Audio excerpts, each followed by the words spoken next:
Hello friends, welcome back to my channel. അപ്പോൾ നമ്മൾ ഇന്ന് ഉണ്ടാക്കാൻ പോകുന്നത് ഹോം മെയ്ഡ് ആയിട്ടുള്ളൊരു സോപ്പാണ്. അപ്പോൾ നമുക്കത് എങ്ങനെ ഉണ്ടാക്കുന്നതെന്ന് നോക്കാം. ആദ്യം നമ്മൾ കുറച്ച് ബൗളിലേക്ക് നമ്മൾ കോക്കനട്ട് ഓയിലാണ് തടവി കൊടുക്കുന്നത്. അത് പെട്ടെന്ന് സോപ്പ് ഇളക്കി വരാനായിട്ടാണ് കേട്ടോ. അല്ലെങ്കിൽ സോപ്പൊക്കെ ഉണ്ടാക്കുന്ന മോൾഡ് ഉണ്ടെങ്കിൽ അതായാലും മതി. നമ്മൾ ഇല്ലാത്തവർക്ക് വേണ്ടിയിട്ടാണ് ഇങ്ങനെ ചെയ്യുന്നത്. അതുകൊണ്ട് നമ്മൾ 500 ഗ്രാം സോപ്പ് ബേസാണ് എടുക്കുന്നത്. ഇനി നമുക്ക് ചെറിയ പീസസ് ആയിട്ട് കട്ട് ചെയ്തെടുക്കാം.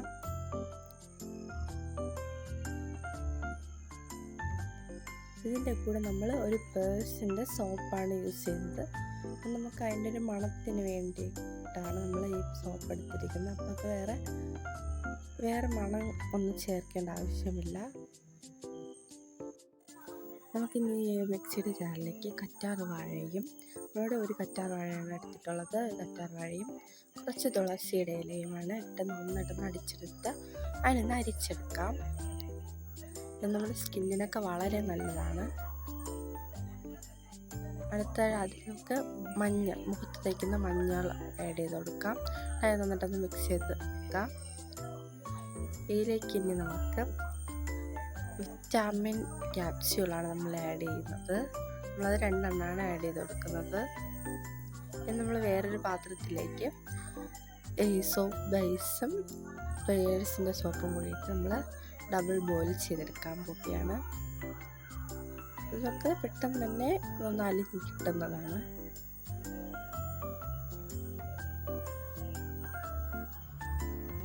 നമ്മൾ ഒരു പാത്രത്തിലേക്ക് വെള്ളം എടുത്തിട്ട് അതിൻ്റെ മേലെ ഈ പാത്രം വെച്ചിട്ടാണ് ചെയ്യുന്നത്. ഇവിടെ പെട്ടെന്ന് തന്നെ അലിഞ്ഞ് കിട്ടിയിട്ടുണ്ട്. അലിഞ്ഞ് നിന്ന് തുടങ്ങിയിട്ടുണ്ട്. ഇന്നൊക്കെ നിന്ന് ജസ്റ്റ് ഇളക്കിയിട്ട് ഫുള്ള് പെട്ടെന്ന് അലിയിച്ചെടുക്കാം.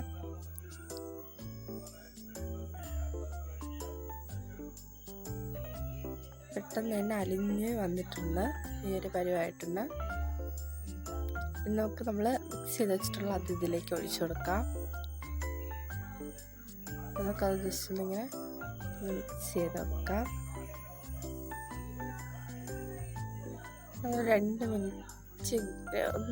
2-3 സെക്കൻഡ്സ് ഇങ്ങനെ ഒന്ന് വയ്ക്കാം.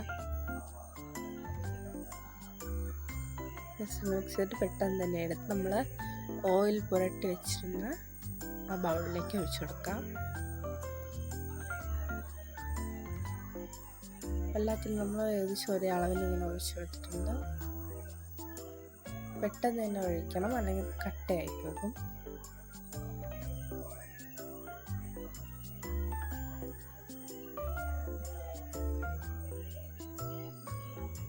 നമുക്കിതൊരു 3-4 മണിക്കൂർ ഇങ്ങനെ തന്നെ വെച്ചിരിക്കണം. അപ്പോൾ 4 മണിക്കൂർ കഴിഞ്ഞിട്ടുണ്ട്. അപ്പോൾ നമ്മുടെ സോപ്പ് പെർഫെക്റ്റായിട്ട് എളുപ്പത്തിൽ വന്നിട്ടുണ്ട്. അപ്പോൾ നമ്മുടെ സോപ്പിൻ്റെ വീഡിയോ എല്ലാവർക്കും ഇഷ്ടപ്പെട്ടെന്ന് എല്ലാം ലൈക്ക് ചെയ്യുക, ഷെയർ ചെയ്യുക, സബ്സ്ക്രൈബ് ചെയ്യുക.